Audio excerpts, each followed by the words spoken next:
Okay, in terms of, now that you as a UK citizen living in London are targeted, or I don't know if charged is technically the right word, but essentially charged with violating the law. But let's say you don't go to Russia or Kazakhstan or any of the other 20-something countries that have those extradition treaties, right? So they're not going to nab you from those countries. But what could they do to you in the UK, if anything? Well, as far as I understand it, there's very little they can do to me in the UK, particularly as the British government suspended its extradition agreement as soon as the national security law came in 2020. And B, the British government has been extremely supportive of us in the last few days. The Foreign Secretary, Liz Truss, issued a very strong statement on the day that the story broke. So I think probably the only threat that we do have to be mindful of in the UK is the cybersecurity issue. If they want us to take down our website and we refuse to do so, will they try and do it themselves? That's something we need to be aware of, and other forms of cybersecurity threats are a possibility. Although so far, thankfully, nothing has happened. And I should say our social media, as far as I know, is still live in Hong Kong, hasn't been taken down. I haven't had any follow-up from the authorities in Hong Kong. And you're right to say that charged is probably not the right word. Threatened or accused is probably a better term, because as far as I know, I haven't yet been legally charged. I've been warned that I could be. There's something I just kind of don't understand about the way that they've gone about this, which is, essentially it seems like they sent you these letters as a threat, to try to make you take down your website. In 72 hours, if you don't, then you could be accused of this. But then you've just turned around and publicized this, right? And what are they going to do next? Are they going to actually go through with the kind of farce of trying to charge you under the national security law? Like, it seems that this is kind of stupid on their point. Am I not seeing something that they get out of this? Well, that's right. And there are several other aspects of it that are really quite laughable. One is the particular accusation is that we're guilty of collusion with foreign political entities. But we are a foreign political entity. So are we colluding with ourselves? Are we colluding with our elected representatives in the UK? And the other thing is, as we've already said, they denied me entry and effectively banned me from Hong Kong in 2017. So they would have to unban me before they could imprison me, because they were currently I'm not allowed into Hong Kong. So I'm not sure how I can serve my sentence if they wanted me to. So this national security law, this threat they're using under it is basically, it sounds to me like it's the way that they treat people in China, right? Which is that they threaten you and they assume that you're like 99.9% of people in China who give in to the threat because they realize that if they don't, the consequences are very immediate and very serious. And so they just use the same tactic, not realizing that you have an alternative. That's right. And that's exactly the pattern that I've experienced over the last several years, because they've done this time.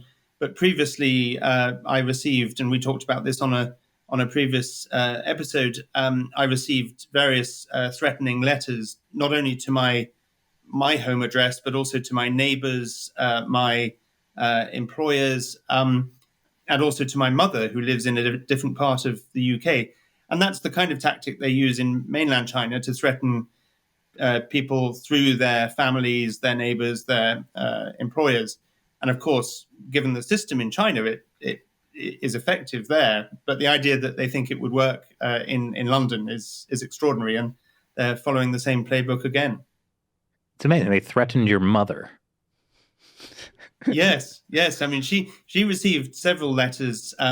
Basically, they were not threatening her as such, but they were asking her to tell me to stop doing what I'm doing. And thankfully, my mother is A, very supportive of what I do, and B, has a good sense of humor. And she just laughed and said, well, I gave up trying to do that many years ago.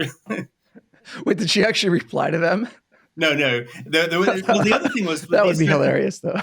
Yeah, and the funny thing with these letters is they were anonymous, and there was no.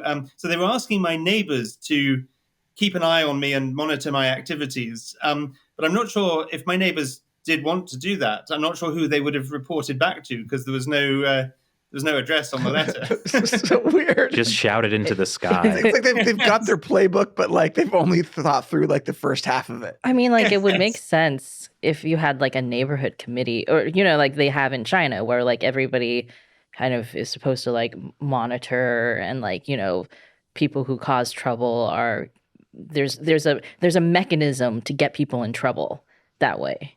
But there's not really that kind of thing here. I mean, there's Twitter. Because there is Twitter. But I think like the point is not to be effective, but to create a climate of fear. That is true. These people somehow have your address. I remember you said there was one time like somebody knew like what hotel you were staying at on one of your trips. So that's right. Yeah. So this is like to intimidate people, like to, sort of the soft power, friendly panda image of China is kind of fading away, and they're now, exposing the panda's claws and its deadly sting. The deadly sting? Wait, pandas sting? I don't know a lot about biology, but they're poison venom glands. So yes, thank you, Matt. We're now seeing the Communist Party's poison panda venom glands. There was a little too much alliteration in there for me to pronounce. We're not the BBC. But the panda's bark is worse than its bite. Pandas. I wonder. Actually, no. Pandas have a pretty powerful bite, I think.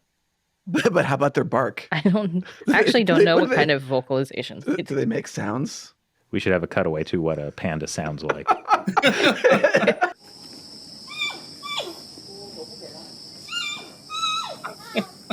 But yeah, seriously, this is the Chinese Communist Party trying to assert itself globally in a way that they haven't really done before.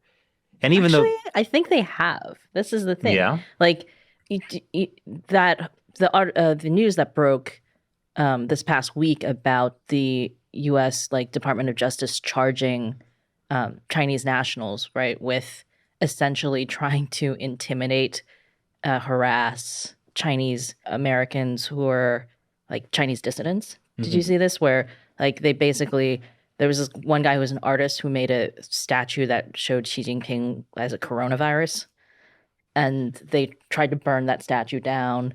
They tried to harass this one guy who had been a Tiananmen Square massacre survivor who went on to try to run for Congress in the U.S. And his daughter is actually a U.S. Olympic figure skater. And they tried to harass him, monitor him, hired private investigators to try to find out where these people lived, dig up any dirt on them. There was somebody who kind of appeared to be a confidant to some of these, pro-democracy people, and then was secretly reporting all this to the Chinese Communist Party. So the stuff that they have goes back years. Well, the difference is this is going from targeting Chinese dissidents who live abroad to now just trying to target everyone, writing letters to your poor mother or supposedly sentencing you to life in prison. I think that is an escalation. I think that is an escalation, but I wonder if they've basically miscalculated. Interesting. What do you think, Benedict?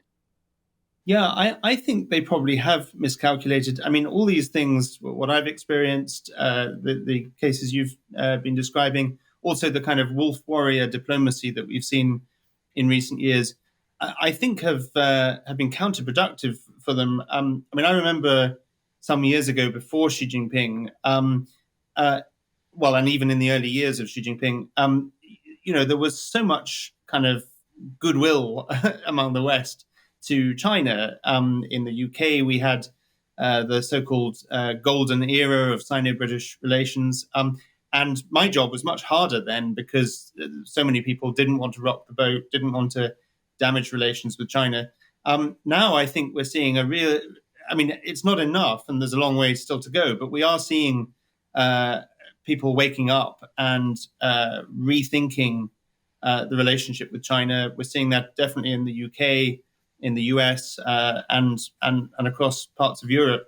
And I think that's partly because of what the regime has done to Hong Kong. It's partly because of the evidence of what's happening to the Uyghurs getting more attention.